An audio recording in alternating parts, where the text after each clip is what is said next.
Wow, thank you. The Lord is blessing me right now. Thank you to the choir. You all are looking so good too. Just thank you. Let's give the choir some love. Thank you. Yes. And of course, as always, our Richard Payne trio. I always love that rendition you do, Richard, during the Memorial Day when we bring in God Bless America and all of the celebratory songs that acknowledge this day. So I thank you for that, for sure. And welcome, welcome, welcome, welcome, welcome, welcome to all of you wonderful beings, beautiful souls. And for those of you who are also viewing online, we acknowledge you, we see you, we're grateful for you as well. Thank you, thank you. And listen, if you're visiting for the first time and you're online, please do share your information. There's someone there to receive your name or whatever you'd like to share so that we can stay in contact, we can stay connected to one another. And for those of you who are in person, if you're visiting for the first time, we also thank you for your presence. And our ushers will have a gift packet for you. If you're visiting, you can just stand or raise your hand, and our ushers will give you a gift packet so that, again, you can stay connected. There's something about staying in connection. In these days that we are living in, we need to feel, or at least I do anyway, a sense of connection, not only to other people, but to this greater purpose for which we have been called. So, I thank you for joining in the collective consciousness, because what we're doing and what we're being about is no small thing. We are coming together to unite and join our consciousness, our thoughts, our energies, our prayers, our intentions, our affirmations, all for the greater good. All for the greater good. And all of that starts, of course, where does it start? Within. By allowing ourselves to be the best and the highest we can be, so that when we shine our lights, when we express who we are, when we share the greatest gifts that we have, then it can go forward to do a mighty work. Maybe the work of even bringing heaven upon the earth. And so it requires a lot from us to work on oneself, to live one's best life, highest life. It takes a lot. I remember I used to hear the phrase when I was young, and I didn't particularly care for it, but it was, to whom much is given, much is required. And I was like, well, but that's so true. To whom much is given, and we have been given so much, but much is required. And sometimes what is required is above and beyond what we think we're capable of giving. But little do we know that we have within us a great foundation. We have within us the essence to give from the highest place within us, to give our all to life, to give our all.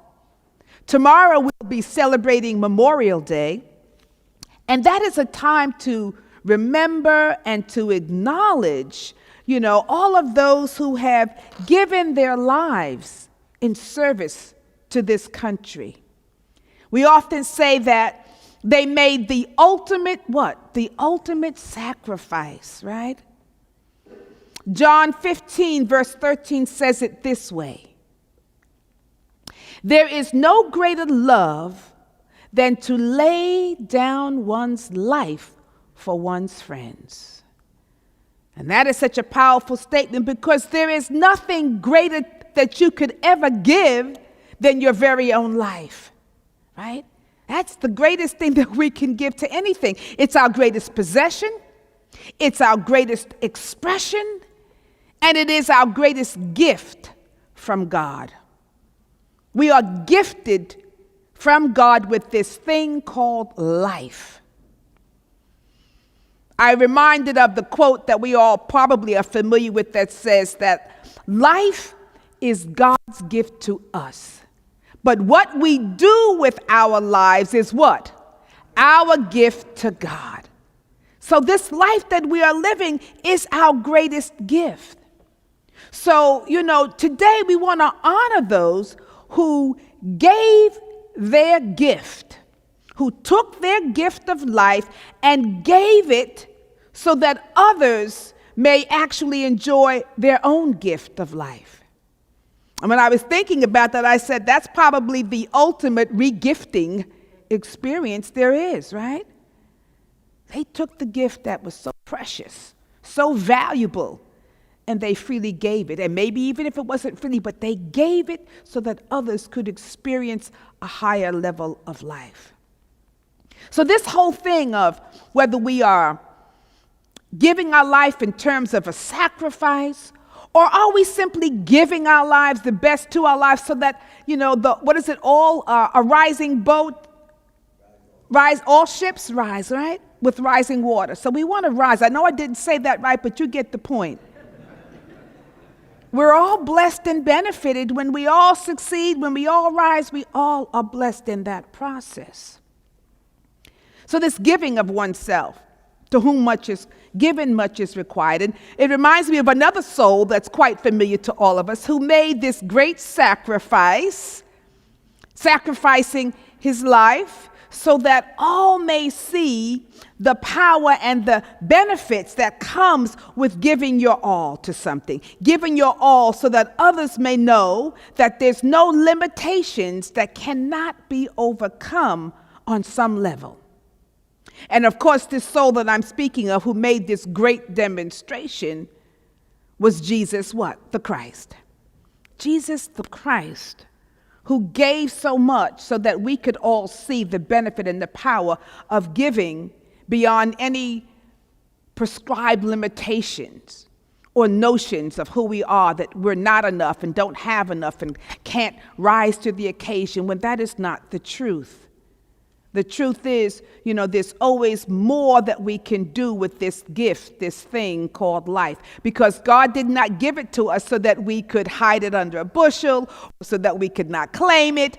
We're here because there's something within us that says we can overcome, we can create greatness, we can give the best of who we are, or we would not be here. Even Jesus said, I came that they might have life, and have it how? He says, more abundantly. So his whole being was so that we could all have life and have it what? Have it abundantly. So the questions I'm asking is, what are you doing with this abundant life that you've been given? What are you doing with that? And I've been questioning myself, every now and then I fall into these states where I try to examine what's happening. Are you giving your all to life? Giving your all? Are you living in such a way that others are benefited by your very existence? Does your existence matter to someone else? See, we're focused on my life is about what? Me. It's for me. And to some degree, of course, it is true. But when you reach a certain level of consciousness, even on the Maslow's hierarchy, when you get to a certain point, it stops being solely about you, and you start living from an altruistic perspective. That all of a sudden, the how others live and exist are very much important to you, and you see that you are all intricately involved. It's a matrix. We're all connected. We know that, right? So if a butterfly flaps its wings in the Amazon, we are affected. So we all are playing a part. We have something to give to the whole. And when we're doing that at our height, it blesses everybody. I had the honor yesterday of officiating a memorial service for one of our congregants' fathers. And I have to tell you, maybe it's the state of where my consciousness is and my heart is these days, but I have to tell you, I was sort of moved to tears, and I kept saying, well, you can't, as people wish I said, you can't sit here and then cry, and people are looking at you, and there was a tissue, and I wanted to go get the tissue, but I said, but then they'll see that I'm crying, so let me see if I could sort of hide my, wipe away my tears. And I was moved to tears, not by what I was going to be saying in my eulogy, but it was because of what others were saying about this departed soul. And it was my ability to see how much value and respect they had for this soul, and how it was so heartfelt that everyone who got up, and you can tell when it was heartfelt. I've been doing these things for a number of years, and so I know when people are really moved by the Spirit, and when there's something happening in the room, and when it's real. And everyone who got up was so present and so real, and they were talking about how this wonderful soul cared about them, and how he was ever ready to share from the best of who he was, and how he always sought to encourage them or lift them up, or to offer wisdom and counsel. And it wasn't just adults, it was the range was so powerful, and the Spirit was so clear. And I said, man, this man, his character and his spirit was so strong and so bright that he was able to love beyond limits. Nobody spoke of, how he was judging them, but he was able to offer love beyond limits. And even as he was departing, he was offering. One of his sons said that his final words was love, love, love, love. I think it was Maya Angelou who said it best when she said, I've learned that people will forget what you said. People will forget what you did. But people will never forget how you made them feel, right? Everybody wants to be loved. Everybody wants to be seen. Everybody wants to be valued, to be heard. We all want that. And then I had to reflect upon the times when I didn't see someone, or I didn't offer my value or my encouragement. And I thought, well, these are the things that I want for myself. So where am I in this process? How am I living my life? And whenever I do a service, not all the time, but very often, it causes me to reflect upon my own self. Am I living enough? Am I doing enough? Am I being enough? Am I being authentic? Am I being real? How am I managing my own inner domain so that yes, my existence will matter one day to, even if it's just to one person, or if it's to an ant that I didn't step on, or whatever. Is there something about my life that adds value to the collective? And so when we think about how am I helping others to feel, how am I seeing them? Because see, when you come from the highest place within you, you will always automatically think about others. We think, oh, I'll be thinking about myself. No. You will automatically begin to think about others. Even Jesus, as the Christ on the cross, said, you know what, forgive them. But they know not what they do. It's all good. Wasn't thinking about himself, but thinking about what? Others. When you give from this highest place within you, you're going to be willing to give the best of yourself. And your character will have you living right, it'll have you doing right, and it'll have you feeling right.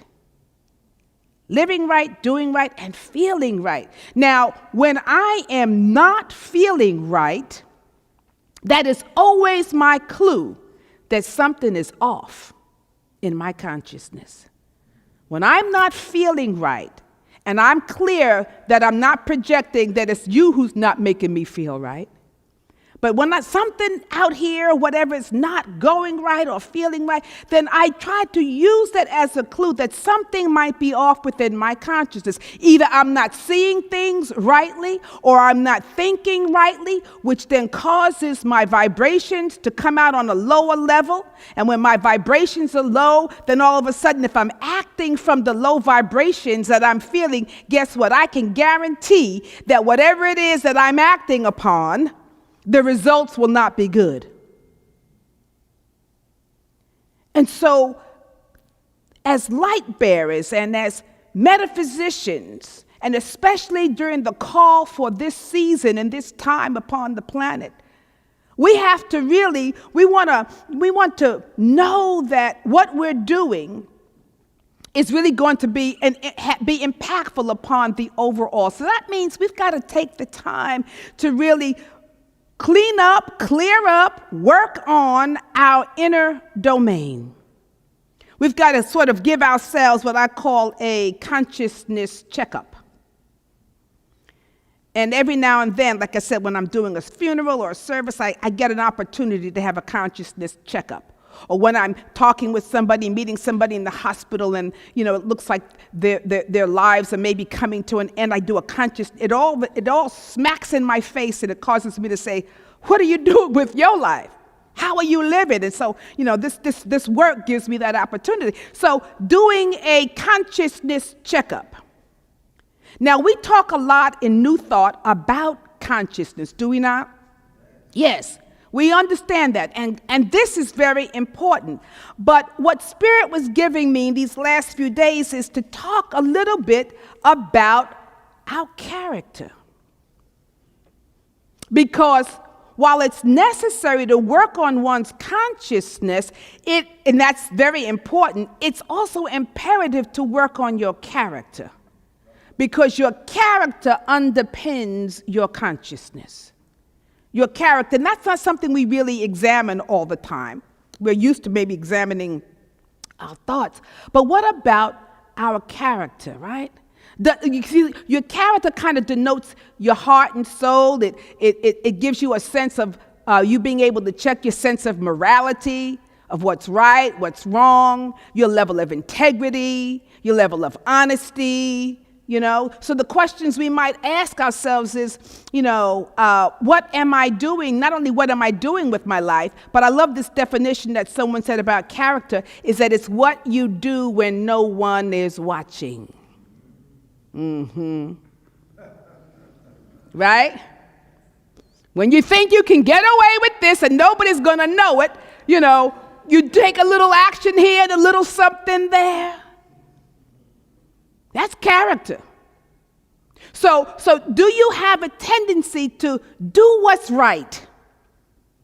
Even if it means you're going to have to give up something or sacrifice something, can you rise within yourself to do what is right? Do you have that tendency? Or perhaps do you consistently make what I call the high choices? And the high choices sometimes are the hard choices. It might be easier to go take an easy route and do it this way, but sometimes with honesty and integrity, you got to make a high choice, and it might be a hard choice. Can you make those hard choices to do what is spiritually, morally, psychologically right, whether anyone is looking or not? If you're in the store and somebody drops $100 bill, what do you do? And you see do you give it back, or do you try to act like you didn't know who dropped it, or whatever? All that is character, right? All that is character. And I always used to say, because I've learned that you can't get away with anything. The universe sees everything. So you think you got away with that $100, and then 3 weeks from now, your car is going to need $1,000 transmission work. And you're like, what? How'd this happen? Why is this happening to me? Your consciousness and your character put that in motion. So we draw to us always what comes out of our consciousness, not always what comes out of our intentions, but our actions. What are we doing? So do you practice inner integrity? Inner integrity means that I'm going to own my own stuff. I'm going to live up to I'm going to fess up. If I've made a mistake, I'm going to somehow drum in the inner integrity to say, you know what, my fault, I didn't do this. Instead of trying to come around, end around, make an excuse, project something else, no, I'm going to own my stuff.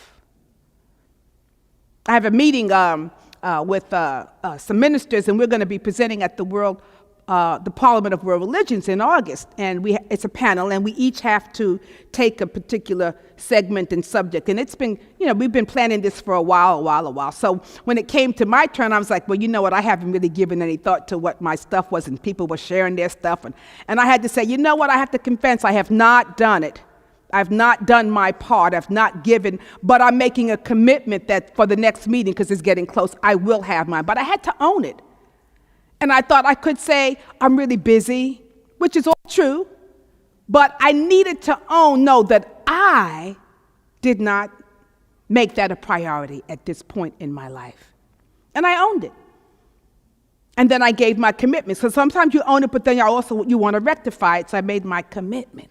So this whole thing is, do we have the capacity to really look at ourselves? We talk about it all the time, but to look at our character and our character flaws, our deficits. And let me say this, let me be clear. Everybody here has character flaws. Okay? If Mother Teresa was sitting here, I could probably find some of her character flaws. Everybody has them, so let's not get upset that, but the challenge is because we think I shouldn't have them, or we want to compare, well, so-and-so doesn't have them. What will people think if I own them, if I can even let myself see them? All of that stuff, everybody has them. So if we're really going to create ourselves as an open, clear vessel and channel through which the divine goodness of God can flow through, we have to be honest with ourselves, and we have to practice inner integrity. If we're going to work on and improve the things, if we want to improve our lives, right? If we want to grow and unfold, we've got to look at some things. And being willing to look at our character flaws. Now, when you do begin the practice of going within and noting, acknowledging your flaws, that's not the time to beat yourself up about them, which is what we might have a tendency to do, which then what causes us not to want to look at them or work with them, because we make ourselves feel bad. Right? So it's not the time to beat yourself out. Everybody has them. It is the time to say, I'm simply going to give myself a tune-up, not a beat-up, but a tune-up. I want to see what's possible so that I can live from the highest level, of possible, so that I can give of my best. I want to live my best life, and I want to give my best life. So what is it that's standing in the way of me doing that? What is it that I'm not conscious of that I want to take a look at so that I can heal and move through? In this article I read, it was written by a chief master sergeant in the Army named Mike Barber, and he was talking about leadership and character. And he said the word character comes from the Greek meaning to make a mark. Make a mark. Now, we also know the thing about missing the mark means what? You're sinning, making a mistake. Well, we all gonna make a mistake. But your character, he says, it comes from the Greek word meaning to make a mark. Your character is your mark on the world. Character can be defined as the sum of one's characteristics, whereas strength of character is to have strong characteristics that are of value to others and oneself. And then he says, said another way, it means this: the ethical values we all strive to represent are characteristics, while strength of character is the extent to which you execute your values.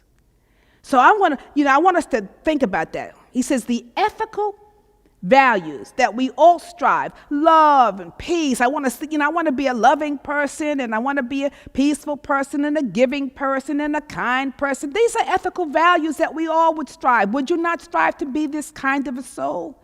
Yes, everybody wants to be that, right? These are values they're spiritual principles, but they're also spiritual values that we all strive to try to have. But then he says the ethical values that we all strive to, because those are characteristics that we're trying to gain. He says, but strength of character is the extent to which you execute those values. So we all do have a lot of characteristics that we're trying to work with, but do we execute them? In other words, are you living your values? Are you acting upon your values? We say this is important, but what do we do? I say it's important for me to be in good health and to eat right and to exercise. I know that those are values, those are characteristics of my consciousness that I want to own, but do I do them? Huh? I talk about it. Or I may do it for a day or two. I got on that total gym, for a couple of days. That was it. So, and then we wonder, why am I not changed? Why is my life now that picturing? Why am I not showing the health that I know that I can get to and that I want to get to? Because, the strength of my character, I've got the characteristics of being healthy and whole, but the strength of my character reflects my ability, to act on them, to execute my values. And so am I living to my level of my values? Are you living in such a way that you are serving the greater good, manifesting something? Are you making a mark, which is your character, that speaks to the highest good for all concerned? What is the mark that we're making in life? We all want to live our best life. But the question we should be asking ourselves is, are we giving the best to life? I want to live my best life, but am I giving the best to life, to my life? How is my character coming along? Martin Luther King Jr. said this once. He said, I have a dream that my 4 little children will one day live in a nation where they will not be judged by the color of their skin, but by what? The content of their character. That's it for everybody. And this general was saying, this sergeant major was saying, in terms of leadership, he says, if the people that an officer or whatever is trying to lead, if they don't sense that he is living out his characters, and they won't trust him, they won't do what is required. And so this whole notion of character is so important, because it does indeed, it's how we make our mark in life. It defines who we are and how we're showing up. It's not, how are you showing up? See, when I did that service, I could see how that man was showing up, because it was evident in everything that people were saying, that it was their lived experience about this man. It was their, lived opportunity to feel that they were valued by him and loved by him and cared for him. He was living that. So how are you showing up? Not how you want to show up. I know how I want to show up. But the truth of the matter is, I must start to examine, how am I showing up? And when I'm not showing up to the best and highest of my ability, I do not need to start beating myself up for that, because that will take energy away from what? Me trying to heal and do what I need to do to transform it. This is where we get stuck. We start seeing it, and then it's like, oh gosh, it's too much, So this is the thing. We can always change, and it's going to take work. Changing one's character is not an easy feat. It takes practice. But thank God we can change how we're showing up, right? And so it's not necessarily going to be easy, but step by step, we've got to take the practice. There's a quote about character from Frank Outlaw that we've heard probably before, and I like it because I think it also gives us a great outline in how we should be working on oneself or one's consciousness. And he says, watch your thoughts, they become your words. Watch your words, they become your actions. Watch your actions, they become your habits. Watch your habits, they become your character. Watch your character, it becomes your destiny. And I just love that. I think it's a process. Watching our words, watching our thoughts first, and they become words. Watching your words, they become actions. Watching your actions, they become habits. Watching your habits, they become, your character, and your character leads. It becomes your destiny. It becomes how you're showing up, how you're living. And so there's a process for us. When we think any of these are out of place, we can get back to, let me see. Okay, my words are a little off, but maybe let me check my thoughts.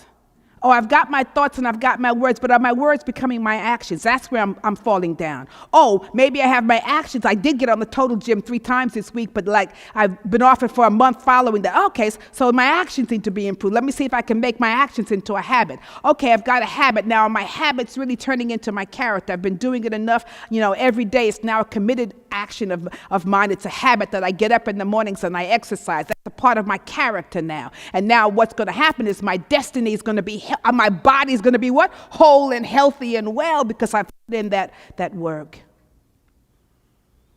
We've heard the phrase so often that says you are destined for greatness. And that is so true. Everybody here is destined for greatness because we have the seeds of greatness within us. We have the seeds of God within us, in that Christ energy. We have it within us, but it won't necessarily unfold. You can't get to this place of greatness if we are not willing to put in that work. If we can't figure out how we're going to get there. And yes, sometimes people, there's a windfall or something happens, but for the most of us mere mortals, we're going to have to do some work to live out this destiny, to actually get to this place of greatness.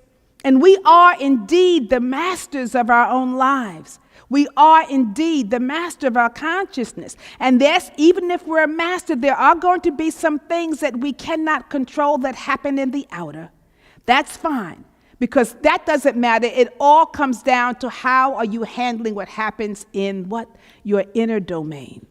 That's where you're a master. So here's the thing. Most of the time, we may not be able to heal our character flaws because we don't really want to take the time to see them or to work on them, because it feels like it's too scary.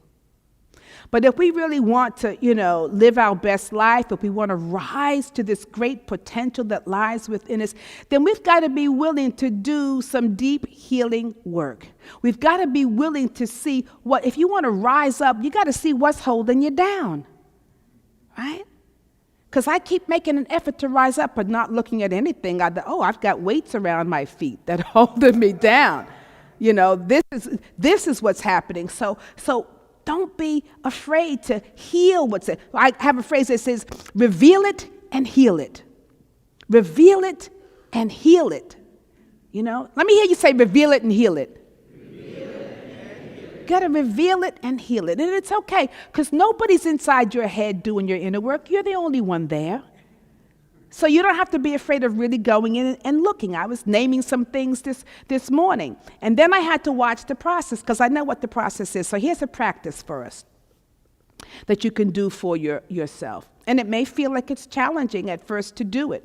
But if you have enough self-love and self-awareness and, honesty and integrity within yourself, and you know that you're not doing this to beat up upon yourself, but actually to look to see how you're showing up and what you can do, if you can work on this process, you can change your weaknesses into your strength. Your greatest weakness can become your strength if you work on and see what that weakness is. So here's an exercise that you can do. You want to make a list, or just make a list of your flaws or your character shortcomings. And everybody has them, so don't get so high and mighty and say, well, I don't know. This is so hard for me to think of. Because we know what they are. We know what they are because they've been showing up for just as long as we probably have been around on the planet, right? So we kind of know what they are. But make a list. So on a piece of paper on the left side, list some of your flaws and your shortcomings and those characteristics that you know are holding you down, keeping you back, not serving you well, not serving others well. Just kind of name them.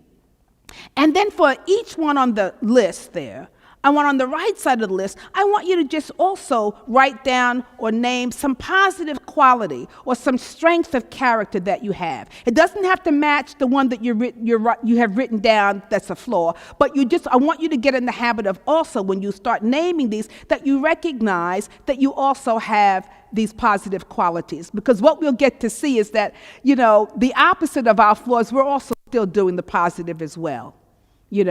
I might write down I'm on my flaw. I'm not as loving as I can be at times. And I can focus on that. But then Spirit said, but do you remember the times that you are loving? So I could also write that, but there are times. Am I all the time loving? No, but I see that, Or I can say, one of my character flaws is I am lazy. I like doing nothing. That's a character flaw. But then on the other hand, Spirit said, but what about all the times that you have worked tirelessly? You have given of you. Have you also done that? And I said, yeah, I've done that too. So you're writing down, I can own this, but I also own the other positive strengths of my character. And the reason I suggest you do that so you don't get so overwhelmed when you're just going on a list about everything that's wrong with you. That's not the purpose of this exercise. But it is to be able to see, well, when is this particular flaw holding me back, keeping me down? And if I have a reference for something positive, what can I do? So once you write some of those things down and you're not going to get overwhelmed by the process or discouraged that you have character flaws, let that go, because you're going to be able to see that you are a whole, deep, wonderfully made, and wonderfully complex individual. We're all complex. We all have all these things that feel like they're contradictory expressions of ourselves. So we take the whole, and we want to take the whole, the good and the not so good, and work on those things so that I can recognize, you know what, this is one of my flaws showing up. I might have a character flaw is I like to avoid conflict. If you come at me with so much conflict, Now, I say it's a character flaw because sometimes I need to deal with the conflict, and it holds me back when I don't do it. So I got, all right, I see that showing up. So that if I know that that's a flaw that holds me back, when it shows up, I can recognize, okay, this is something within you that's a flaw. It's a tendency you have. What can you do about it? What do you choose to do about it? And so that's the whole thing. Once you begin to note them, then, you can acknowledge what it is. I want you then to begin to figure out, okay, what do I want to do to heal, to reveal and to heal that particular shortcoming? I won't even call it a flaw, a shortcoming. Because it's a shortcoming because there are times when you do it, the positive thing. And then once you begin to write down what it is that you can do, then do it. And do it often. And you got to practice it. So it's like, let me take this action. I need to maybe forgive more. Let me take that action. Let me write down, what I want to do when this shows up and I recognize it's a shortcoming of mine. Maybe I want to hold on to something when I should be letting it go. Okay, that's a tendency. It's a flaw that I see that holds me back. It keeps me stuck. When I refuse to forgive, what happens? I'm stuck right there with that vibration, right? I'm stuck right there with that energy. But and it becomes a shortcoming and a flaw because I can't move forward. It's hanging me up from being my great and wonderful self. So I see that showing up, and that's why naming them, looking at it, working with it, helps you to see so you'll recognize it when it jumps up in your experience and in your consciousness. Then you say, okay, that's it. Well, this is what I intend to do about it. I intend to go, I forgive, or whatever action you need to take so that that thought, that word becomes an action. And you do it again, and you do it again, and you do it again. So you practice this over and over so that these actions then become habits, and it becomes a part of your character at that point. You're able to again give something your attention and your action, right? Your thoughts become your words become your actions become your habits become your character, and your character becomes your destiny. So we know the process. We know that it is ours to do. And I was thinking, why would Spirit give me this message other than myself needing it to hear it? But I don't know who else needs to hear it. But it's the message that Spirit gave me this morning that we need to be about. And I believe it's because it is becoming more and more apparent that we need to all rise. We need to rise to live our best selves. And the world is waiting for us and needing us, those who kind of know. There are some who don't know what is going on and how to really create transformation, how to heal the planet, how to heal the world. We know. And we know that it begins with ourselves first. And when we heal ourselves, we go forth then being more transparent. As a light bearer, as a metaphysician, we become more transparent. And the more clean and clear we can keep our consciousness, the better and the more impact we can have on changing the world, because one person can change the world. We know this to be true. So this is our work.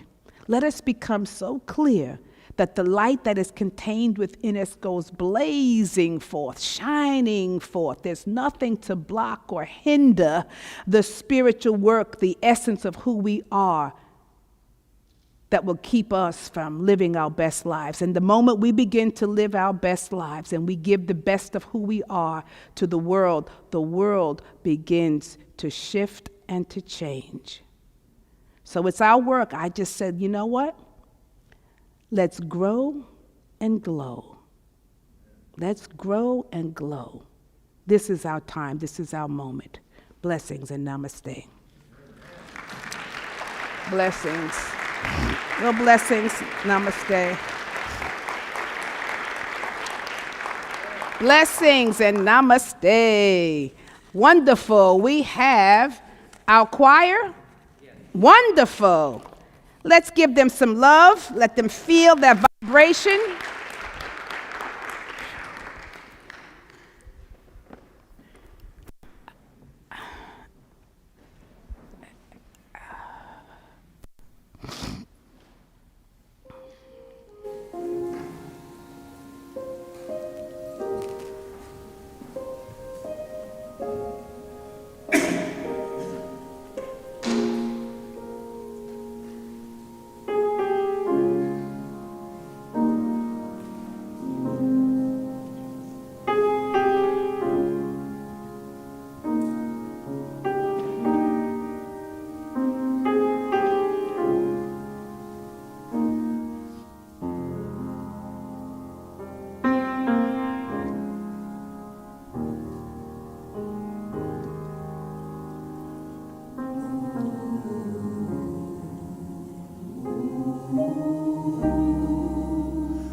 Within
I will bless your name. You know, name means nature, so that when we are just offering blessings to the nature of God, to the goodness of life, you know, it just cannot help but ripple out and bless everyone. So thank you, choir, for that beautiful, beautiful rendition. Yes.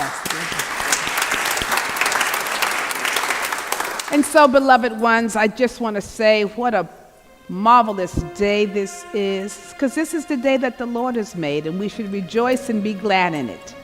You know, live it to the best. Live our best lives. Live it fully. So let's just take a moment and allow ourselves to sort of go within, to really deepen and cement our thoughts and our words so that they move into the next level of our beingness, that they stir themselves up in us so that we now move. We move into action. We move with the Spirit. So I'm going to invite you to take a few deep, deep breaths.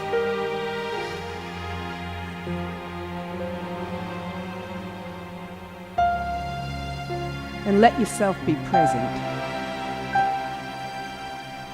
Present to this moment in time. Let us not linger too far in the past or venture into the future, but let us be present to this moment. For this is the moment that matters. Can we give our all to this very moment where the Spirit of the living God is?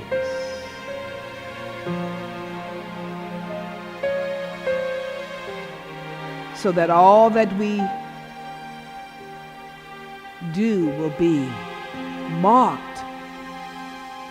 with success, because it is marked with the essence of the divine.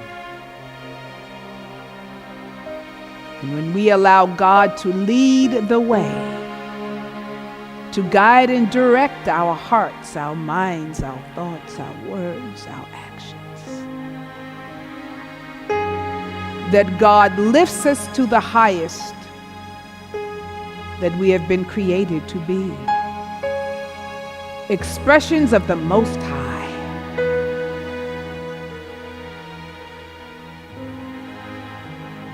So in this very moment,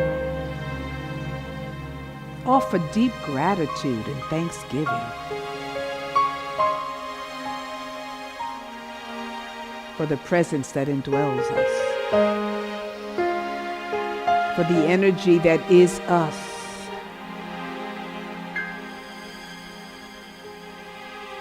Christ in me, my hope of glory.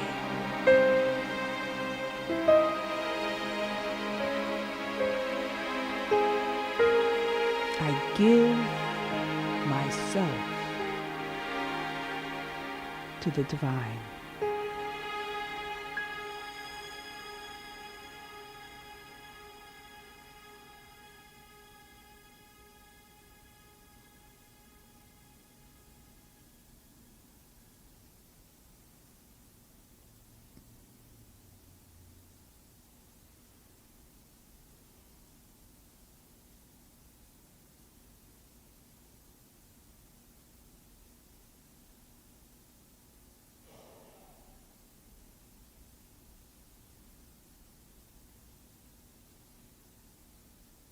There is only one presence and one power at work in my life and in my affairs.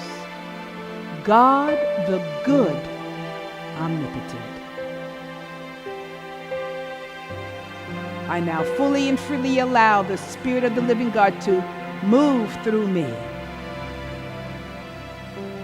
that I might be blessed and be a blessing. Thank you, God. Just take a deep breath again.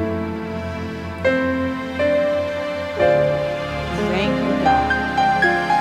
Thank you, God. so it is. Amen and amen.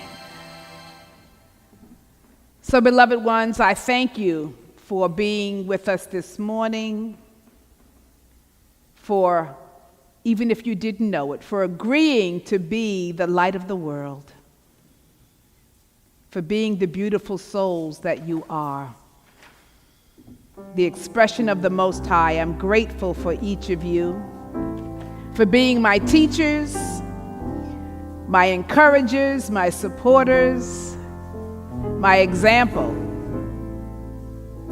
and a part of this divine work that we are all engaged in together. I thank you for that. We take a moment to bless this day, this week coming up with our affirmation. I'm going to share it and then read it together. Well, let's read it together. It says, I live and give out of the goodness of my heart. My high vibration, character, and consciousness draw to me infinite blessings. I give the best of who I am, and it is well with my soul. Praise God, and so it is. Amen and amen. And that we know to be what? The truth. Let's affirm that this week and feel into that, lean into that, so that we truly can share the best of who we are as light bearers, light beings, light vessels. And we also want to take a moment to give thanks to each of you for sharing your gifts, your love, your light. We want to bless our divine offerings that enable us to really continue to be here as a ministry doing a high work. The offering says, together, divine love through me blesses and multiplies all that I am, all that I have, all that I give, and all that I receive. We give thanks to you. For those of you who are here, you know that we don't pass the baskets in this ministry. You can place your gifts in the white receptacles in the back of the sanctuary. And for those of you who are viewing online, we are so grateful that you always take the time to send in your gifts. You can also do it online and follow the prompts at the end of our service. We gratefully receive everything in love. And may you all continue to be blessed. Let's stand now and sing our closing song, which shall be, You Light Up My Life.